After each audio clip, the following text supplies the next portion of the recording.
안녕하세요. 여러분들은 태어나서 가장 무섭고 가슴 졸였던 경험이 있으신가요? 높은 곳에 올라갔다던가 무서운 영화를 봤다던가 대부분은 그 정도일 것 같은데 저희 시어머님이랑 저희 부부가 겪은 참 무서운 일을 알려드리려 해요. 지금 생각해도 보통 일이 아닌지라 살떨리네요. 지금부터 그 이야기를 들려드리려 합니다.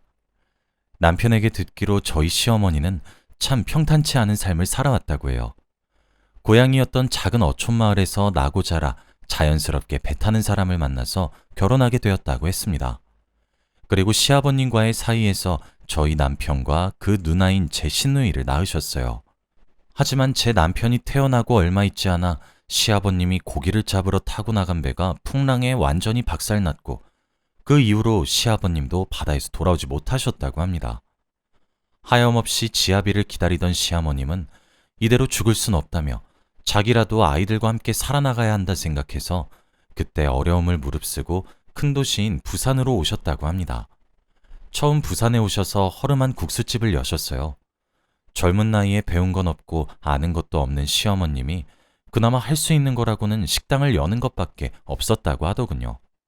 그 뒤로 억척스럽게 국수집을 운영하시면서 자식 혼자 키우는 과부라고 온갖 소문들도 따라다니고 제 남편과 시누이도 동네에서 과부 자식이랑은 놀지 말라며 힘들게 지냈지만 혈혈단신으로 다 이겨내시고 가세를 일으켰다고 해요. 시누이랑 남편도 어렸을 적부터 홀로 힘들게 일하면서 자기들을 키우는 어머니의 모습을 보고 일찍 철이 들어 공부도 열심히 해서 나름대로 괜찮은 직업에 종사할 수 있게 된 거래요. 시누이는 법무직 공무원으로 일하다가 변호사 남편을 만나 결혼을 했고 제 남편은 제약회사 연구원입니다. 아무튼 사실 처음엔 남편 직업이 좋고 소득이 많으니까 그만큼 결혼 전에 시어머님 입김이 세지 않을까 걱정을 많이 했어요. 제 친구들도 주변에서 한마디씩 말을 얹더라고요. 홀어머니 아래에서 자란 거면 완전 마마보이 아니냐고. 아마 결혼해서 너보다 자기 엄마가 우선일 거라고 했어요. 그런데 주변의 그런 말이랑 다르게 결혼 전 시어머님을 처음 뵈러 갔을 때 시어머님은 단호하게 말씀하셨어요. 난 늙음하게 자식한테 얹혀 살고 그럴 생각 없어. 그래서 국수집도 계속 하는 거고. 그러니까 걱정 안 해도 된다. 뜻밖이었죠. 사실 저라도 저렇게 악착같이 돈 벌면서 자식들 성공시켜놨으면 자식들 덕 좀 보려고 할 것 같았거든요. 시어머님은 저희 결혼 후에도 국수 가게를 계속 운영하셨어요. 처음 테이블이 3개나 될까 싶은 협소한 곳에서 시작해 점점 소문이 나고 유명해지자 이제는 번화가의 2층짜리 건물로 옮겨 종업원을 많이 거느리는 국수 가게가 되었습니다. 나름대로 아는 사람은 아는 지역 맛집이었어요. 아무튼 남편과 결혼 후에도 말만 번지르르 하셨던 건 아닌지 시어머님은 정말로 남편이 주고 싶어서 매달 붙여드리는 용돈 외에는 특별한 요구나 그 흔한 고부 갈등 같은 것도 없었어요. 시어머님 첫인상이 시장통에서 국수집을 오래 하다 보니 말투도 무뚝뚝하고 인상도 단호하셔서 제 입장에서는 편하게 대하기가 어려웠는데 알고 보니 속은 깊고 따뜻하신 분이셨어요. 요즘에 이런 걸 츤데레라고 하나요? 겉으론 차가운데 속으로는 챙겨주고 생각해주는 거요. 딱 저희 시어머님이 그래요. 하루는 시어머님이 기어코 과일을 깎아주시겠다는 거예요. 제가 하겠다고 한사코 말렸는데도 시어머님은 너는 과일 깎는 게 불안해서 못 지켜보겠다 하시고는 본인이 복숭아를 깎으시는 거예요.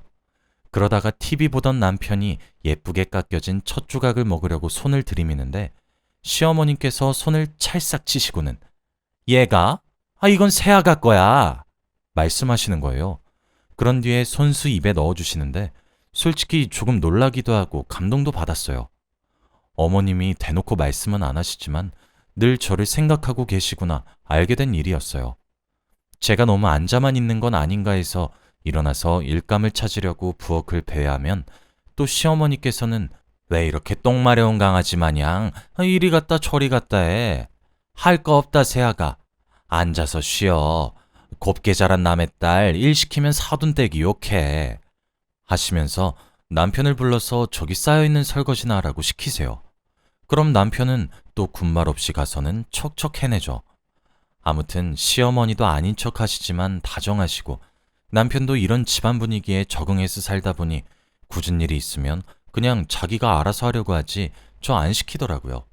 결혼 참 잘했다 싶었습니다. 처음에 걱정하던 친구들도 이제는 부러우니까 그만 얘기하래요. 그렇게 행복한 결혼 생활을 이어오고 있었습니다. 어느 날 남편에게 다급한 전화가 걸려왔어요. 글쎄 시어머님께서 계단에서 구르셔서 무릎이랑 발목을 다치셨대요. 원래도 시어머님이 관절이 좋지 않아서 남편이 걱정하면서 영양제 사다 드리고 했었는데 얘기를 들어보니 좀 많이 다치신 것 같더라고요. 황급히 병원으로 달려가 남편과 함께 의사분의 얘기를 들어보니 입원도 하고 퇴원 후에도 재활치료를 받아야 한다고 하셨습니다. 한동안 국수집 일은 꿈도 못 꾸셨죠.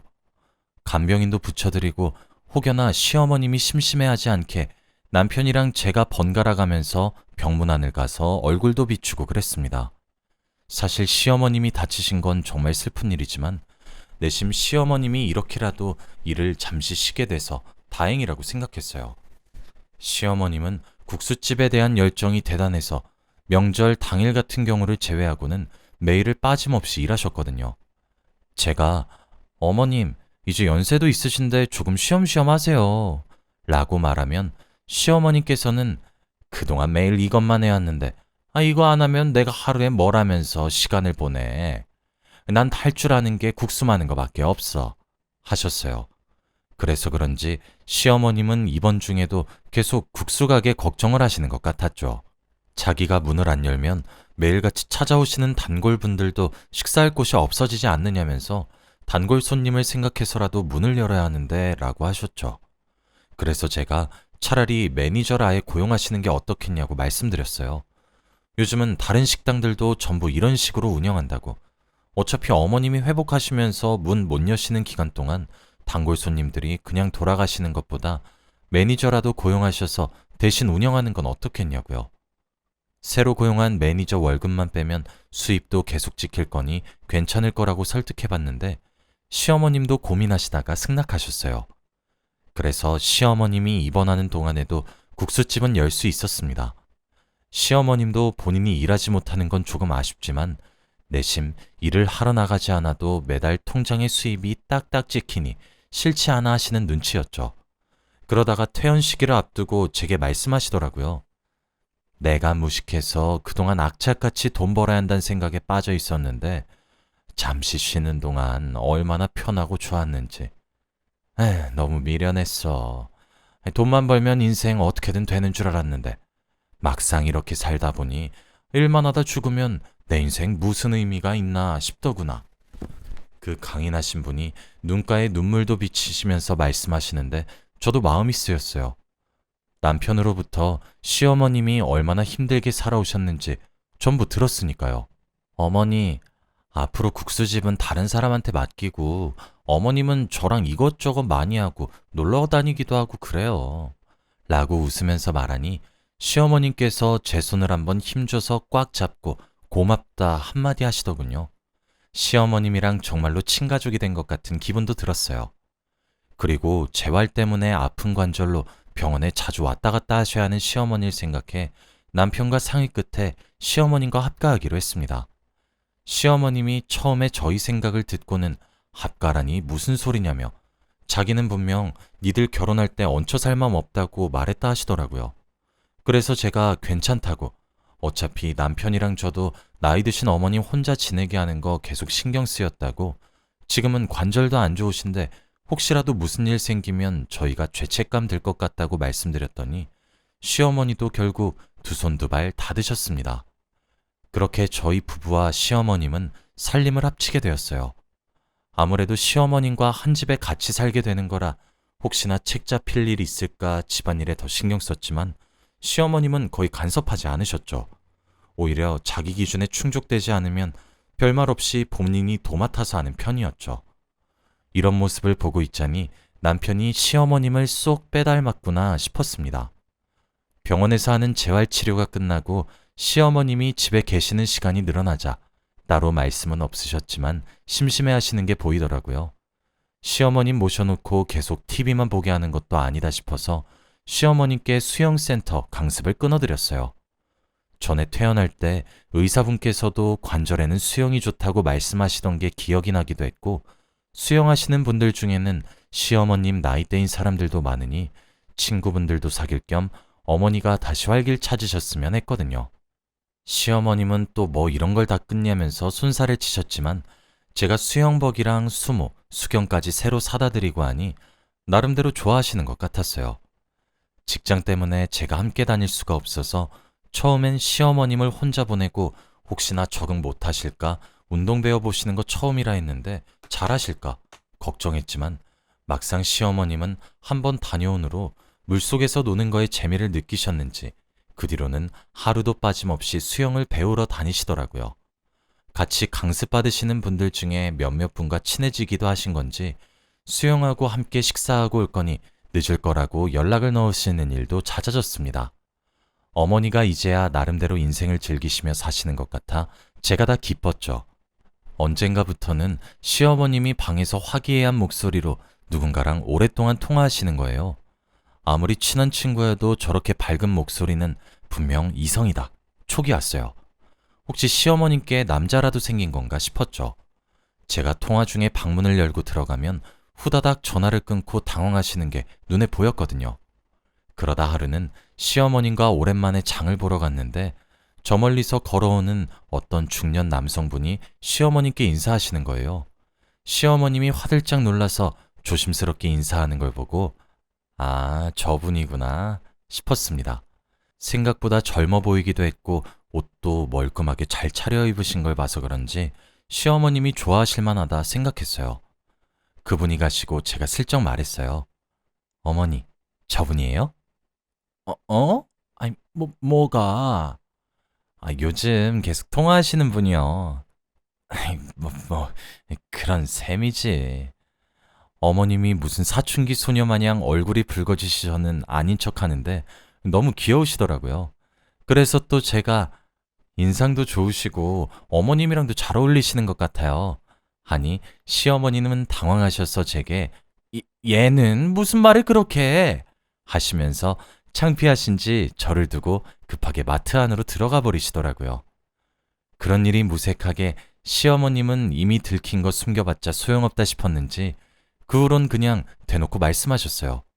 사실은 서로 좋은 감정을 가지고 조금씩 만나보고 있다고요.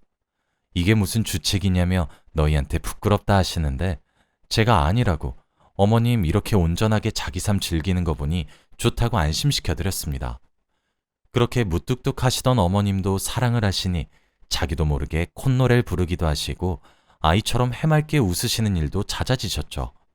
저는 그분이 어머님이랑 만나면서 어머니께 좋은 영향을 미치고 있구나. 어머님도 전보다 더 행복해지셔서 다행이다 생각했습니다.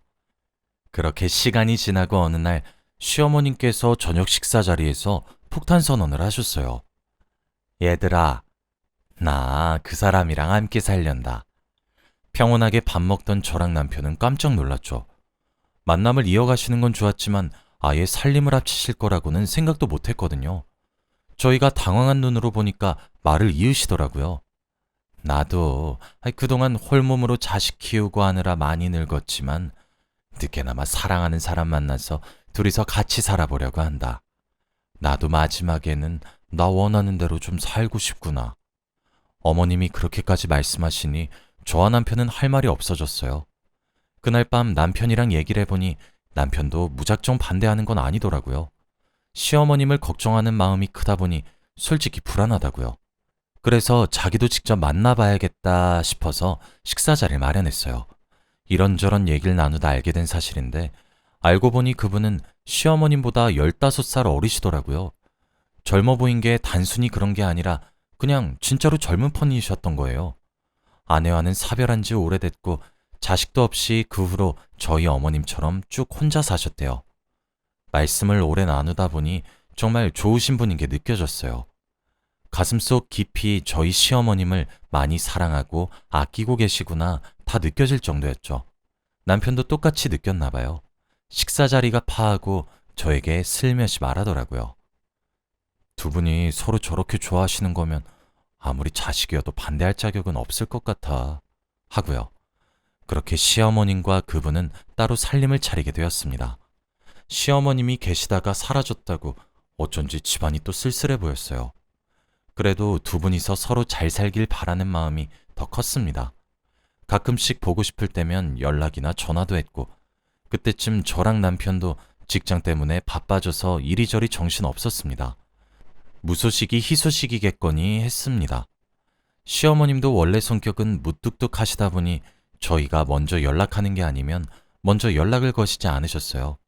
게다가 사소한 걸로 연락하면 통신비 아깝게 왜 쓸데없는 걸로 전화라냐 하셨기 때문에 저희는 별로 신경 쓰지 않았습니다. 그렇게 한 달쯤 지났을까요? 늦은 새벽이었어요. 잠들어 있었는데 누가 저희 집 현관문을 미친 듯이 두드리는 거예요. 이 시간에 올 사람이 없는데 대체 어떤 놈인가 싶기도 하고 세상에 별일이 다 있다는데 무섭기도 해서 남편이 한 손에 골프채를 들고 나가보니 시어머님이 아니겠어요? 놀라서 문을 여니 시어머님이 힘없이 축 늘어져서는 애미야, 아범아, 살려다오 하시는 거예요. 딱 보니 상태가 안 좋으신 것 같았어요. 저랑 남편 둘 다 이 새벽에 오셔서는 왜 저러시나 많이 놀랐죠. 시간이 지나 어머님이 진정하시고 저희에게 그동안의 일을 털어놓으셨습니다. 알고 보니 시어머님과 결혼하신 그분은 조폭이었대요. 처음부터 어머님이 갖고 계신 재산이랑 부동산을 노리고 계획적으로 접근한 거였고, 결혼 후에 자기 조직의 형님이고 동생까지 다 불러들여서 시어머님을 협박해 부동산이랑 시어머님 가게를 담보로 잡아 돈을 끌어모았대요. 시어머님이 혹시라도 반항하거나 반대하면 저희 부부랑 시누이 부부 사진을 보여주시면서 혼자 죽고 싶은 게 아니라면 어디 계속 말해보라고 저희 목숨을 가지고 협박했다고 하네요.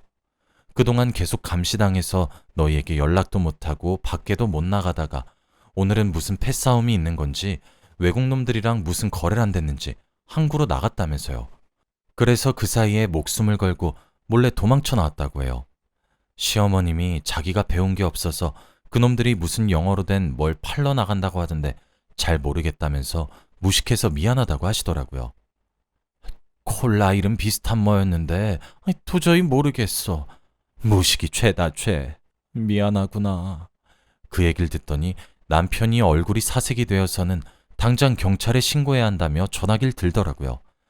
제가 뭔데 그러냐고 보채니까 아무래도 법으로 금지된 약물을 밀거래하는 것 같다면서 생각보다 큰일인 것 같다면서요.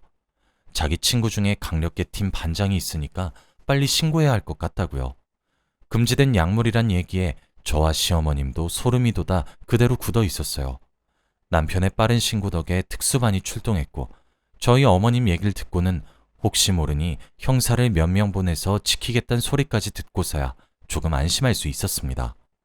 나중에 형사분께 전해 들으니 다행히 현장에서 한 명도 빠짐없이 다 검거되었다고 합니다. 실제로 금지된 약물을 거래하는 현장이 맞았고 빠르고 정확하게 신고해준 덕에 무사히 검거할 수 있었다고요.